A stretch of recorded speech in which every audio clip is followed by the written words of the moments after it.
What's up mga katisya? Nagbabalik ang DIY Pro Technician. Sa mga hindi pa nagsusubscribe guys, so subscribe na kayo. Click notification button, click lang at clash nyo na mga videos. So yun guys, magte-tear down na tayo ng field piece na S-MAN or SM482V. Ayan. So, tanggalin natin ito guys. Itong mga clamp na to, kasi natin to, chamfered.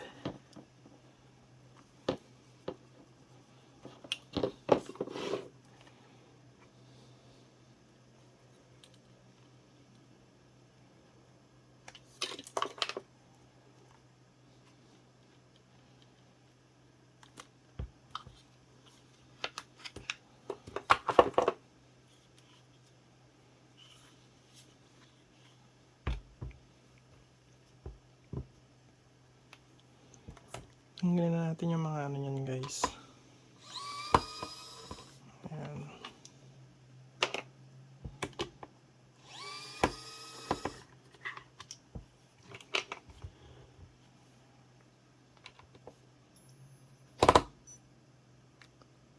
Oh, lobat pa oh. Nalobat pa nga ni.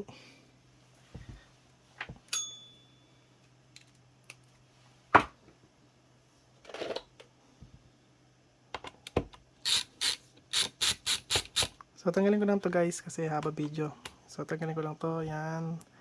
To, tapos pakita ko yung lalagyan ng battery nito kasi hindi nyo naman nakita nung unang video natin. So, babalik ako guys.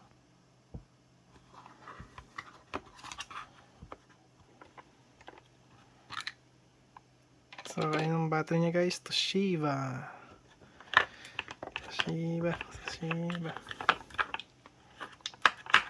Gawin ko dito next time. Ano lang yan. Lithium na nakalagay dyan.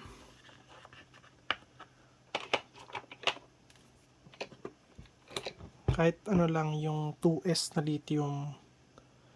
Pwede na yun guys kasi 9 volts naman to eh. So sa 2S magiging ano siya 8.4 volts. Diba? So hindi ko nagagamitan ng ng boost converter kasi 9 volts naman siya. So yung ilaw nga lang parang magiging dim siya. Or yung ilaw nito guys pagka natripan ko papalitan ko ng ibang kulay para kasing kakaiba yung kulay blue. Diba? Parang hindi kita. Try ko gawin kung ano yung the best na kulay para kahit na maliwanag is makikita ko pa rin kung ano yung nasa display niya. So tanggalin ko lang guys yung mga screw rito. So yun guys, at tanggal na siya. So tingnan natin kung ano yung unang matatanggal dito.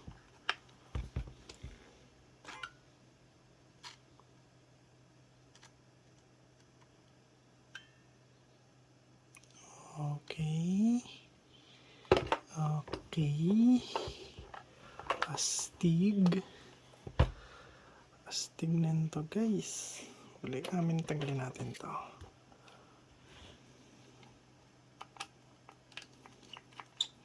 Kailangan balik rin natin to dyan kasi grounding yun eh.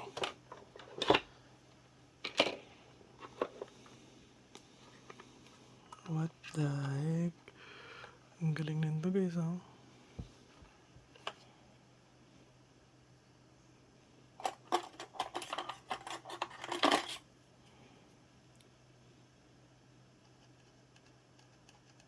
Hindi, akala ko na bumababa. Hindi pala siya spring loaded. Okay, ito guys. Ayun o. So, tingnan natin guys itong ano na to. Tingnan natin ito.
So, ayan yung laman niya guys. Kagandahan din dito guys kapag ka sa US kasi, US made, yung mga number na yan, yung nakikita nyo na yan, is hindi nila binubura yan. So, para pagka gusto nyo palitan ng ano yan, dito, pagka nasira yan, or nasunog, pumutok, ayan guys, makikita nyo yan, ayan. Kita nyo yung pinaka number nya, hindi siya naka laser.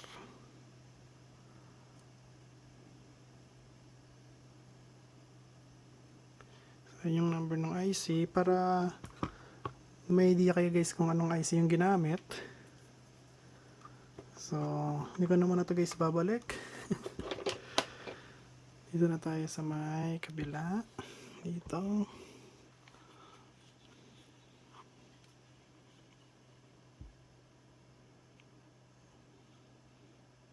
Grabe yung may pinarotektahan lang. Ito lang yung pinarotektahan, no?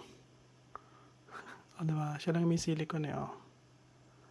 Pero yung pinaka microchip niya, yung MCU niya, hindi pinarotektahan. So, ito guys, ayun ko kung Bluetooth. Hindi, Bluetooth nga yan, oh. BT. Ito, BT na sulat. So, Bluetooth module siya. So, yung ilaw nito ay naka-embed ang ilaw nito guys. Kasi parang yun ang connection ng ilaw niya ito. Itong ano na to, ayan. Diba?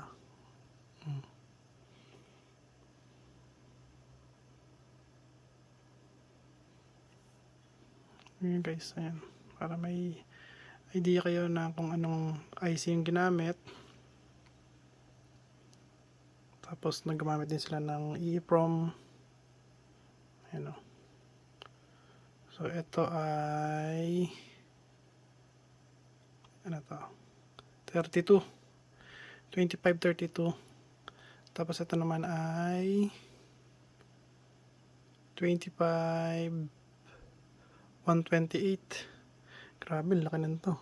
128 yung kaya nitong ang tag dito,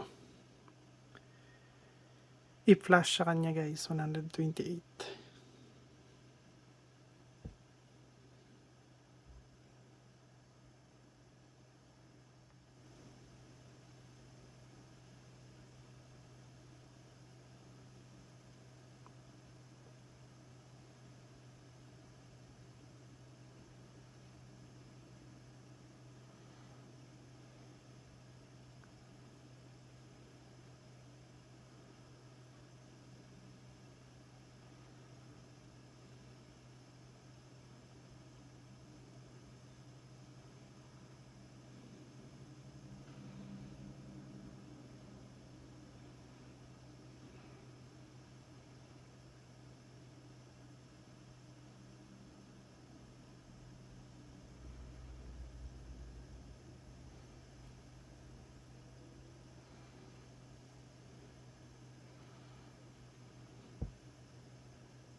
Model S-Man 6.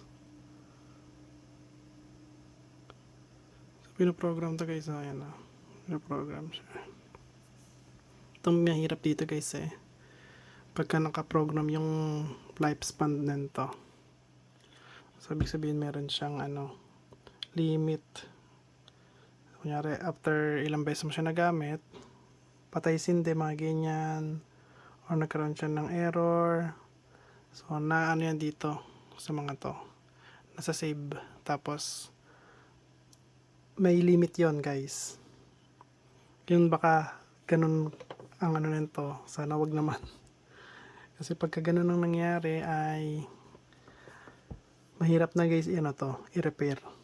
Kasi pag nagsabi siya dito na okay, nagpatay hindi siya ng 1,000 times. So, after 1,001, hindi na siya pwede magbukas. Ganun guys. Karamihan dito kasi dito sa US, ganun ang nila ginagawa. So, sana wag naman. So, yun lang guys. At least nakita niyo yung loob niya. Hindi ko na guys pakita sa inyo yung harapan niya kasi mga pindutan lang siguro yun. So, yun lang guys. At hindi ko naman kasi siya guys matatanggal Tinanggal ko to. Sige. Sige, laban. Laban tayo, laban. Ay, hindi. Hindi. Wag na guys, wag na. Nakita ko na kasi ang diferensya. Pag tinanggal ko, sige, laban pala.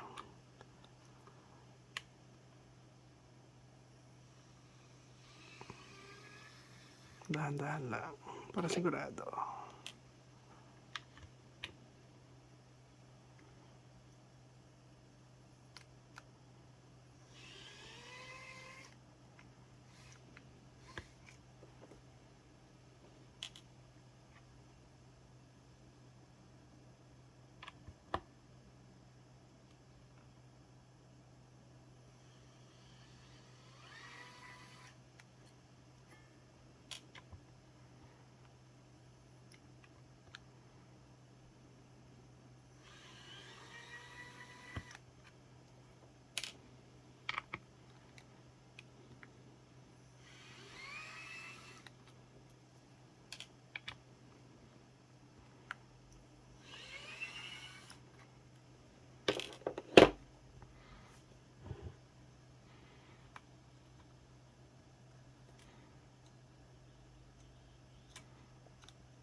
Natakot.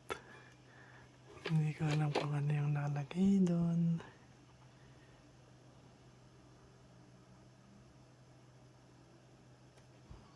Kasi may mga wire siya. Ayun guys, ayun na. Meron siyang wire doon. Tapos may wire pa siya rito. Ayun na. Para makikita nyo rin guys na hindi basta-basta to tinatanggal. Kasi ayun na. So meron siyang NTC dito. Tapos may NTC rin siya dito. So mga yan temperature sensor yan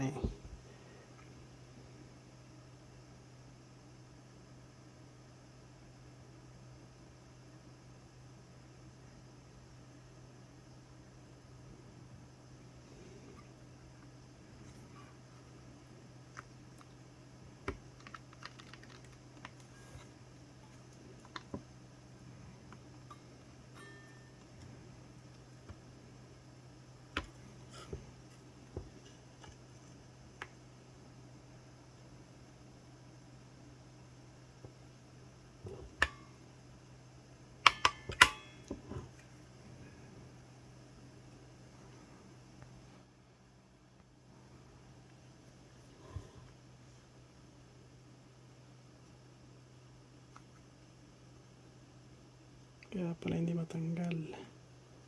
Kasi mayroon pa. Ito.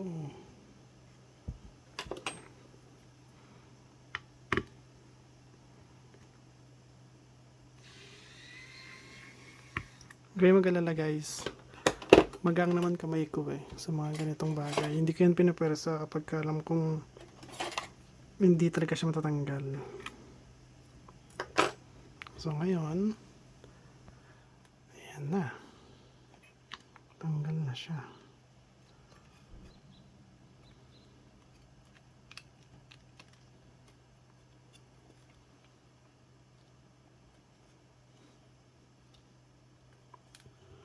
Oh, di ba? Sa inyo mga pindutan lang Walang ano rito, guys. Walang kung ano ang nasa likod. Okay. So, balik ko na to. Kasi wala rin naman, guys So, babalik lang naman yan Pag binalik yan, madali lang naman yan. Kinaklamp lang na yan dito, Ayan, So, ayan guys. Wala na naman pa akong papakita sa inyo Ano pa ba? Balik muna natin to. Isang piraso, balik natin.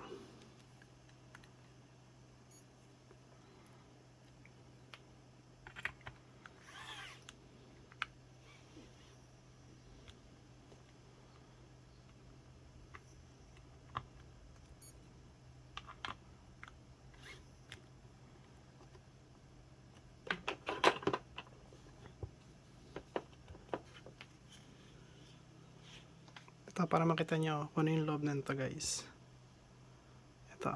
So pag binuksan natin to, ayun na, umaangat yung bulb niya sa loob. Ayun na. So open na siya guys. Ito close. Ayun, sarado na. Ito wala, hindi kita to. Ito lang kita sa may malaki. Sa malaki. Open natin. Dito sa may refrigerant, open natin. Ayun o. Diba? Tapos pagka binalik natin, ayun na siya guys.